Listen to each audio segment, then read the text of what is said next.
10 বছর আগের কথা 2016 সালেও প্রত্যাশার পাহাড় নিয়ে দেশের মাটিতে বিশ্বকাপ খেলতে নেমেছিল ভারত। সামনে ছিল ওয়েস্ট ইন্ডিজ, কিন্তু সেবার ড্যারেন স্যামিদের ঝড়ে নিভে গিয়েছিল ভারতের আশার প্রদীপ। তবে সেই স্বপ্নভঙ্গের সাক্ষী ছিল মুম্বাইয়ের ওয়াংখেড়ে স্টেডিয়াম।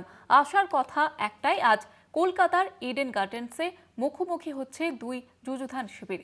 কাজে আজকের এই মহারণ জিতে ইতিহাস বদলানোর সুযোগ রয়েছে সূর্যদের সামনে।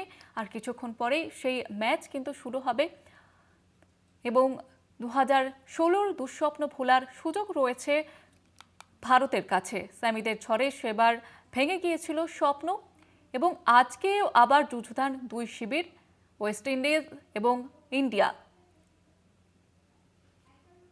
ইতিহাস বদলের সুযোগ সূর্যদের সামনে এবং সেক্ষেত্রে আজকের এই ম্যাচ কেমন হতে চলেছে সেটাই দেখার।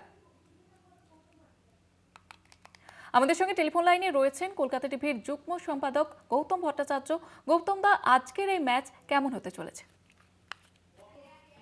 আজকের ম্যাচ কেমন হতে চলেছে এটা বলা কঠিন, তবে এটুকু বলা যায় যে ভারত একটা বড় অ্যাডভান্টেজ পেয়েছে টস জিতে, এবং যেটা বড় ভয় ছিল যে ওয়েস্ট ইন্ডিজ যদি হিট করে তাহলে এই মাঠে একে তারা বড় বড় হিট করে এবং শিশির পরে শিশির পড়লে ভারতীয় বোলারদের বল গ্রিপ করতে অসুবিধা হবে। এই দুটো ভয় ছিল, সেই ভয়টা কেটে গেছে।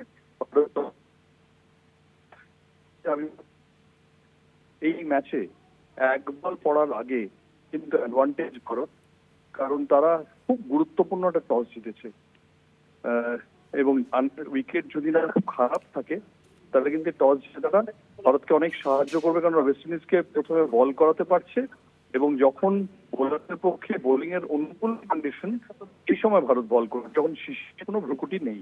জয়িত, ধন্যবাদ জানাবো আপনাকে।